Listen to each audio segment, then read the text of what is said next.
Hey everybody, I'm Gregg Isenhoff, your instructor for this course again. Today I'm here with Ben Hawkins, retired sergeant out of Grand Rapids Police Department. You watched the police shooting that he was involved in. What we're going to do today is we're going to have a special interview with Ben, and we're going to be talking about specifically what was he there for? What did he see? What was going through his mind as he walked up?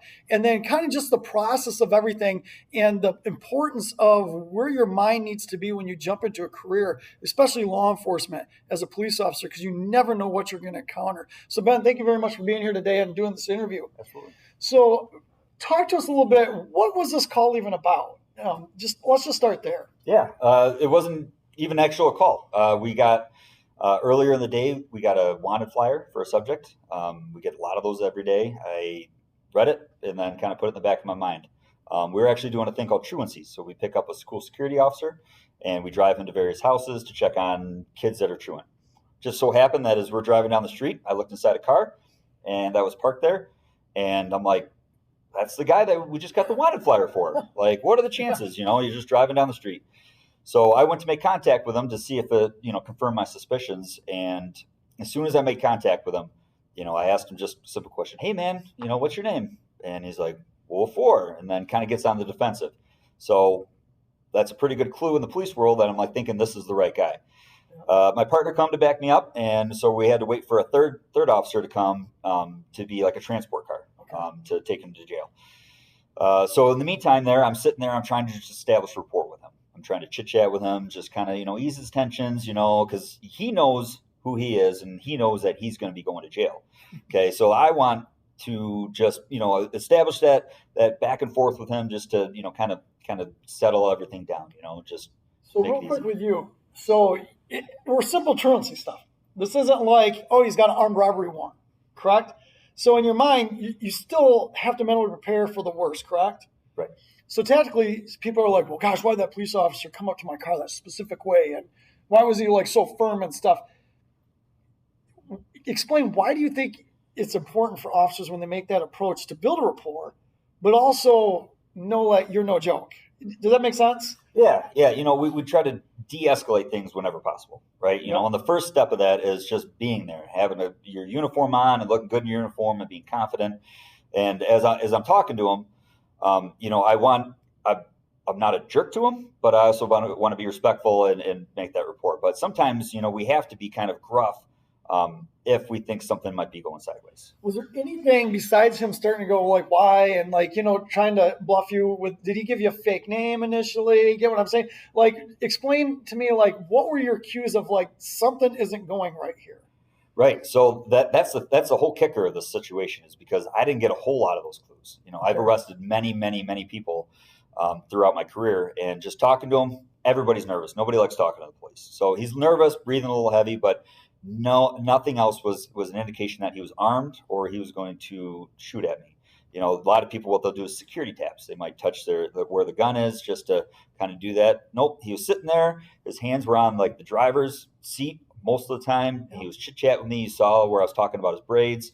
He's not nervous. He's not stuttering. He's just answering me back and forth. Like, everything's kind of kosher, which is different about this situation because I'm just thinking I'm going to affect a normal arrest. Just somebody's got a warrant in the back seat, and then this is going to be like normal every day. He's going to be cooperative. We've been cool with each other. Yep. Hey, this happens. You get caught. Okay, go take a time out for a minute. You'll be all right.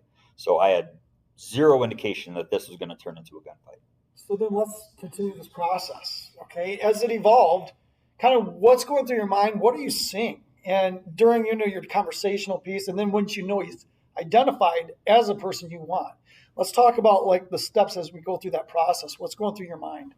Yeah, going through my mind. Okay, I know it was me and my 2 other partners were there. Yeah. Also in my mind, he had 3 other people in the car that were just exited and started walking down the street. That's not on the video. There's one guy that's kind of stays back. 2 other guys are by a house. So now it's 4 people and 3 officers. Okay, he's our primary focus because he's the one with the warrant. Sure. As I'm approaching the car, after confirming he is who he says he is, okay, because he did give me a fake name, which was a real person, a buddy of his, did not look like him at all. So like I wanted to make sure that the fake name was truly a fake name and everything was 100% he was wanted for his probation. Because he gave false information to a police officer as well, that's another charge. 100%. Okay. You see me go back to the car. I try opening the back door. It's locked. I just reach in to unlock it. Okay, I can get inside that car and effect an arrest. I do not need a search warrant for that. That's what the bystander suggested. The other partner said, no, we're good. As you do it, you see me crack the door, and the first thing I do is ask him to put his hands on top of his head. Okay, he's under arrest. All right, that is my first step into maintaining control of the situation. Okay, and I was trying to elicit compliance because it's a very good indication. If he's not doing it, okay, we might have a fight on our hands. Sure. All right, once again, no indication that he was armed at this point. When I asked him to put his hands on his head the second or third time, I'm cracking the door now because now I know my partners are right there. I'm going to go reach inside and I'm going to bring him out because I know at this point I think he's going to be uncooperative. Now in my mind, as I'm reaching inside the car, he starts to lean back. And as you see in that slow motion video, he starts to lean back and starts to reach into his waistband on that front right. Okay. Now, it is crazy how the brain works because in that split second, I am thinking to myself, do I either try to grab onto his hand and hold it against him and fight it with him in the back of the car just by myself, or do I try to disengage and let's get out to a position of cover and set up where we can call him back to us?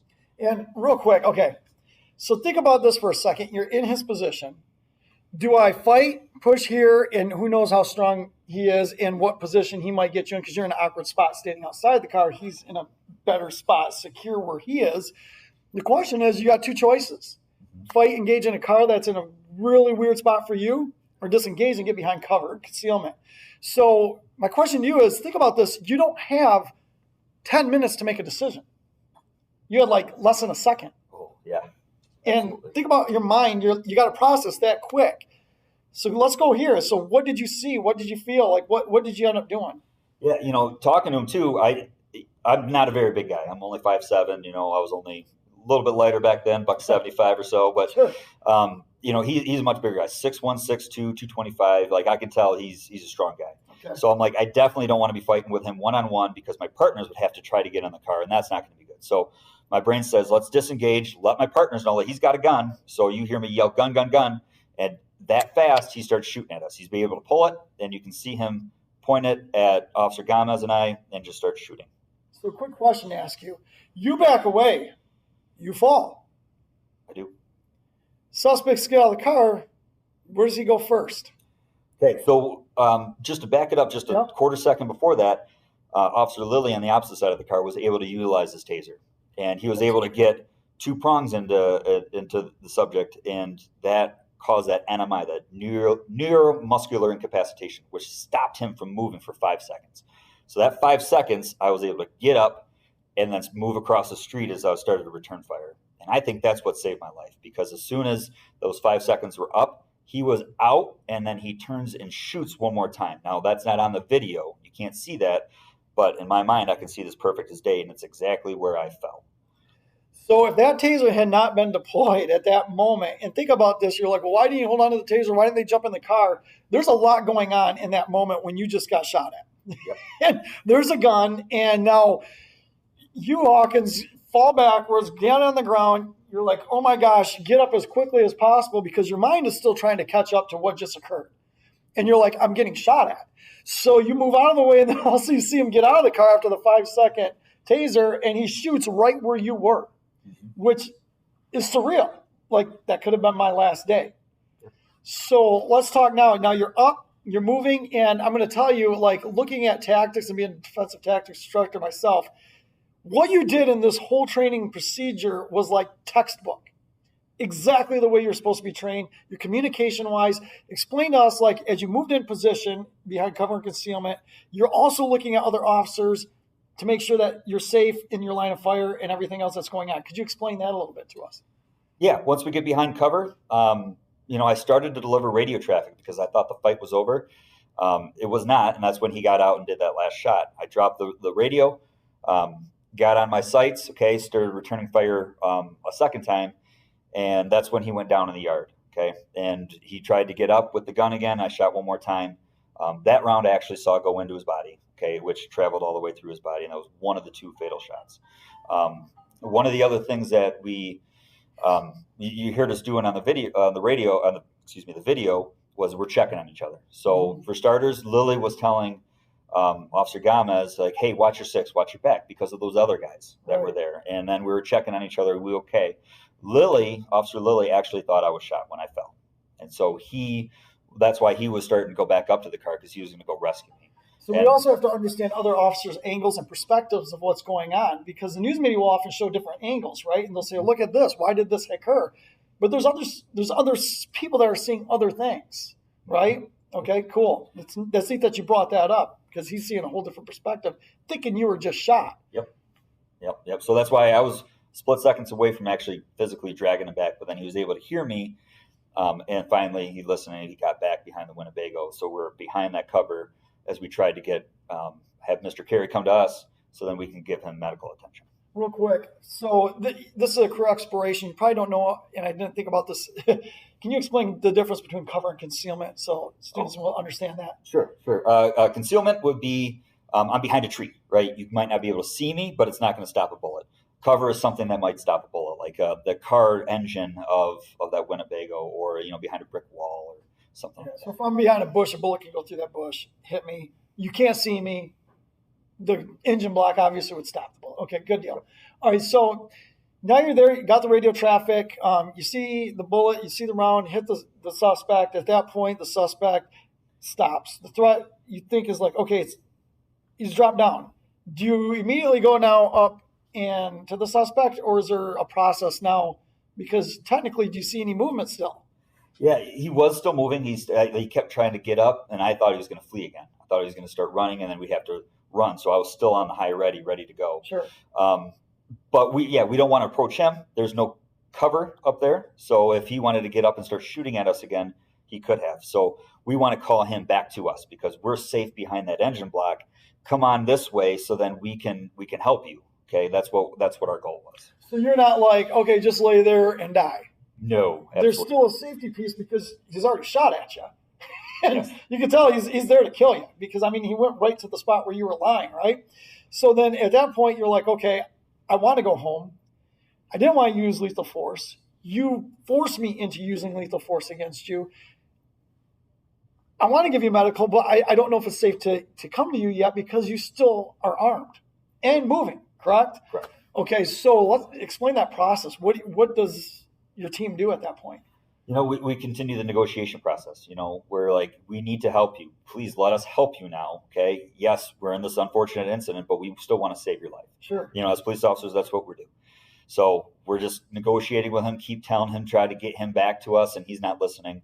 Eventually, we have to have our special response team show up with their armored vehicle and with a bulletproof shield to come over and get with him to take him into custody to get him that medical treatment. And the bulletproof shield will give you more of that concealment and cover to come up and make that approach, correct? Absolutely. Okay, so that happens. SRT is the one, or your SWAT team is the one that basically at that point gets them in restraints, correct? Yep. Okay, and then do you just go, okay, whatever, or is there something else that you got to do now for him, since he's been fatally wounded at this point? And was he still alive at that point when SRT got there? He was still alive, yep. So what did you guys do at that point?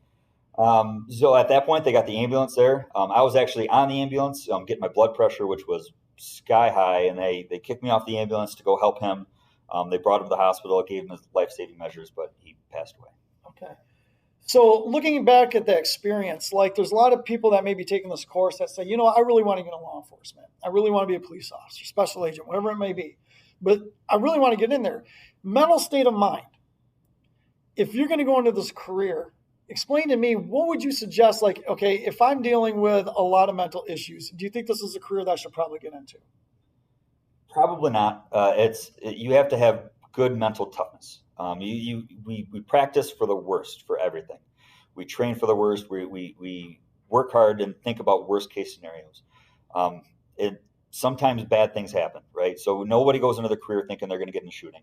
Most people go through a 30-year career never get in a shooting. Okay. I was unfortunate, but my incident's also a little bit different, because I also went from 0 to 100 really fast. So my partner, he got into a vehicle pursuit with a homicide suspect, and he got shot at, and was able to get that guy into custody. He's A-okay from it, but he knew what was going on. Okay, this is a homicide suspect, whatever. I didn't know that. I thought this was just going to be a normal arrest. So I went from boom, trying to get him in handcuffs, and then he's shooting at me. So mine was a little different, where it did affect me mentally.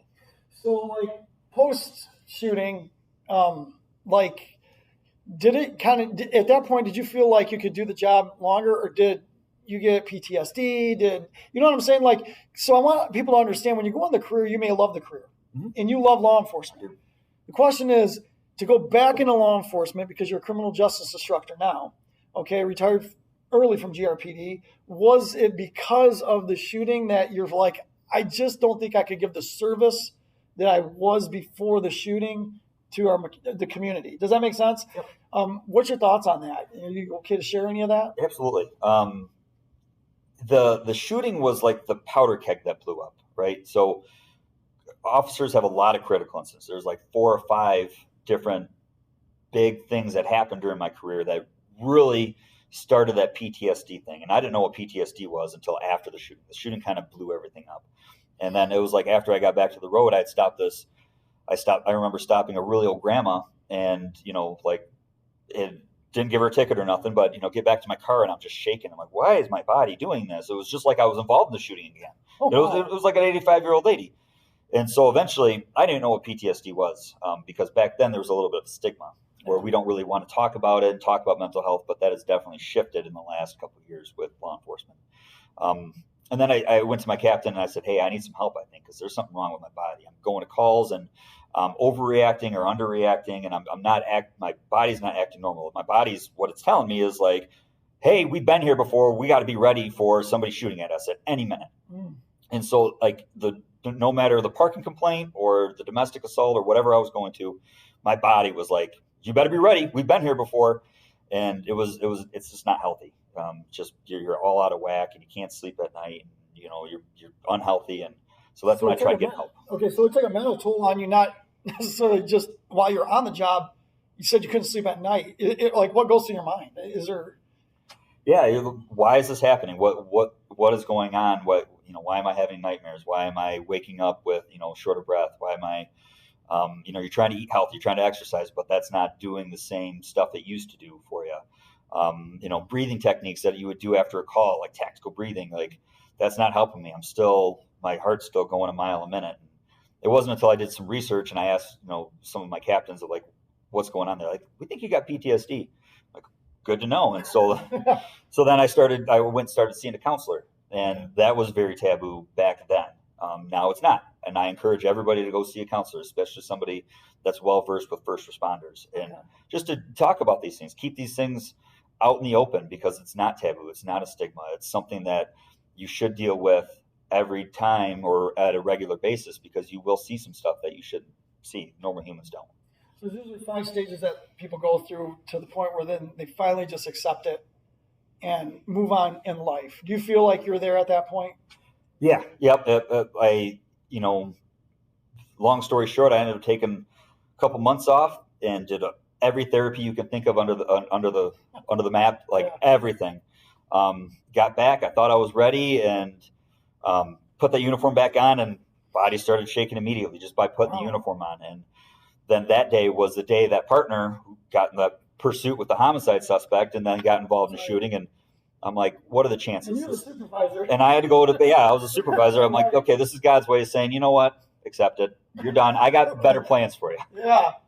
And then you moved into criminal justice instructing, doing it from this career, which is very valuable for many students, especially understanding the reality that goes on behind a career in law enforcement. I know this class is a 1-credit class, but I really want you to explore different things of what really happens behind the scenes, especially if you're looking at a career in law enforcement. Is there anything else that you would like just to share to the students about career options and stuff like that? Maybe GRPD, like they're like, I don't want to be a police officer. Maybe I want to do something else. Is there other options like at GRPD that maybe you would be like, yeah, you might want to explore these different options? Yeah, there's, if you don't want to run towards gunfire, but a way you can help is be a dispatcher. They're answering the 911 phone calls all the time. They're the true first responders, because they're the ones giving all the instructions before the cops get there. That is a great career. Forensic science, crime scene technician, is another great way you can help out. They have a liaison. analysts there as well? Yep, we got crime analysts. We have social workers that team up with the police officers to help the people that might have mental health issue that day. There's a lot of different spots you can do without actually having to carry a gun and badge. Nice. Well, I want to thank you for your time. Thank you for sharing what you had. And again, throughout this course, just be thinking about different careers, different things that may happen during those careers, and utilize great experience like this, and take what you have and make really good decisions with what your future career might be. Well, thank you again, Hawkins, for doing this interview with us, and we'll see you all later.